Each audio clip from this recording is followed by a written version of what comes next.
विराट कोहली उस तरह से परफॉर्म नहीं कर रहे हैं, इसके साथ साथ रोहित शर्मा उस तरह से परफॉर्म नहीं कर रहे हैं। लेकिन इंडियन मीडिया ने या इंडियन आवाम ने तो ना उनको गालियां दी, ना कुछ बोला। अब जो शुएब जट है, हमारा जो एक जर्नलिस्ट है जो बाबर आजम के पीछे हाथ धो के पड़ा हुआ है, उनको मेरे ख्याल से जवाब मिल गया होगा। अब वो कोई मोर्चा ढूंढ रहे हैं, वो सुराग ढूंढ रहे हैं कि कहाँ जाके बिल के अंदर मैं छुप जाऊं।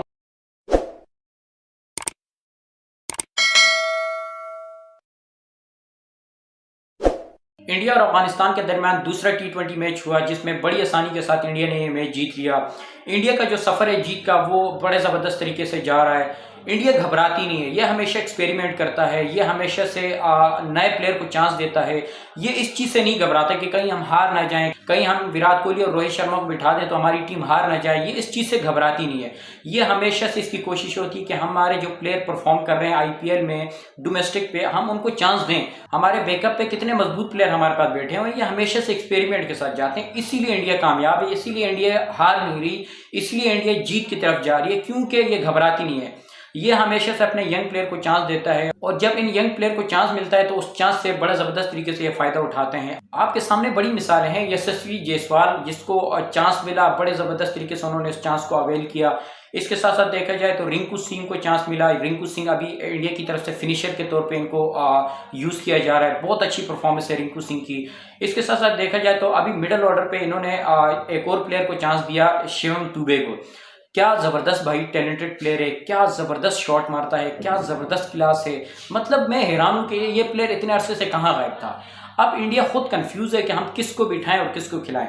आप देख लें कि हार्दिक पांड्या के बदले शिवम दुबे को खिलाया और क्या परफॉर्मेंस दिया। अब मेरे ख्याल से इंडिया घबरा गया है कि हम हार्दिक पांड्या को दोबारा लेके आए, शिवम दुबे को खिलाएं। क्योंकि अगर इस मैच में हम देखें तो तकरीबन 22 गेंदों पे 50, पहले T20 में देखें तो तकरीबन 60 रन बनाए 40 गेंदों पे। तो क्या जबरदस्त प्लेयर है। इंडिया जो है वो इस वक्त बहुत ज्यादा कंफ्यूज है कि वर्ल्ड कप जो T20 आ रहा है वो किस प्लेयर को खिलाए और किसको बिठाए।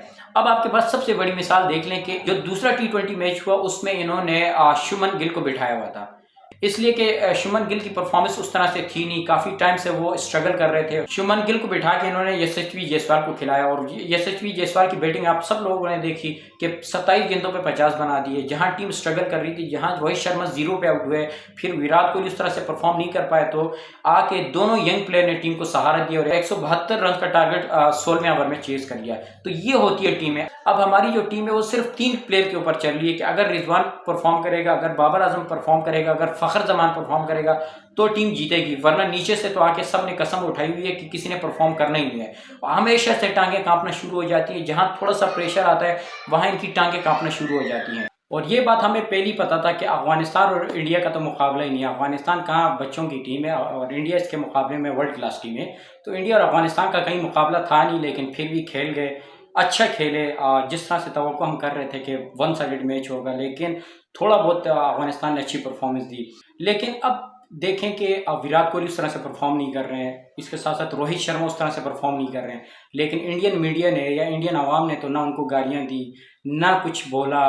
अब आप देख लें कि इंडिया में तमाम तर यंग प्लेयर परफॉर्म कर रहे हैं, जो उनके एक्सपीरियंस प्लेयर हैं। रोहित शर्मा वो 0 पे आउट हुए, विराट कोहली 26-27 बना के आउट हो गए। अगर इंडियन मीडिया चाहे तो वो भी गालियां दे सकती है विराट कोहली को, वो रोहित शर्मा को सुना सकती है, रोहित शर्मा को उल्टा सीधा बोल सकती है कि आप उस तरह से अच्छे कप्तान नहीं है, आपकी परफॉर्मेंस 2% की नहीं है, आप अच्छे प्लेयर नहीं है। वो बोल सकते हैं, लेकिन उनके अंदर सेंस है, उनको पता है कि हमारे एक्सपीरियंस प्लेयर हैं, हमारे अच्छे परफॉर्मर है, हमारे अच्छे प्लेयर हैं, आगे जाके हमें ये अच्छे मैचेस जितवाएंगे। बल्कि वो उनको कॉन्फिडेंस देते हैं कि आगे के मैचेस में रोहित शर्मा और विराट कोहली कुछ अच्छा करेंगे। लेकिन हमारी हालत देख लें कि बाबर आजम के पीछे पड़े हुए हैं तो हाथ धो के पड़े हुए हैं। जो सुनानी है उसको सुनाते रहते हैं, जो मुंह में बकवास आती है बोलते रहते हैं, क्योंकि हमें एक ही प्लेयर मिला है वर्ल्ड क्लास सदियों बाद। ये कुछ लोग ऐसे हैं जिनको हजम नहीं हो रही बाबर आजम की परफॉर्मेंस, लेकिन शायद वो ये भूल रहे हैं कि इज्जत और जिल्लत देने वाली ज़ात ऊपर बैठी हुई है। अल्लाह ताला ने बाबर आजम को इज्जत दी हुई है और अल्लाह ताला बाबर आजम को इज्जत देता रहेगा, क्योंकि ये वो प्लेयर है जो किसी के अगेंस्ट नहीं है, ये वो प्लेयर है जो किसी के खिलाफ नहीं बोलता, ये वो प्लेयर है जो किसी से तासुब नहीं रखता। ये सिर्फ ग्राउंड में आके अपने बल्ले से परफॉर्म करके सबको जवाब दे देता है, और इसने दिया। पहले मैच में भी बाबर आजम ने ज़बरदस्त किस्म की बैटिंग करके लोगों का मुंह बंद किया। दूसरे T20 में आप देखें कि फिर से पाकिस्तान की बैटिंग स्ट्रगल कर रही थी, फिर से बाबर आजम ने आके ज़बरदस्त किस्म की बैटिंग की। जो स्ट्राइक रेट का मसला था, जो लोग बोल रहे थे कि T20 में इनका स्ट्राइक रेट बहुत नीचे है, वो भी उन्होंने सही करके तमाम तर लोगों के मुंह बंद कर दिया।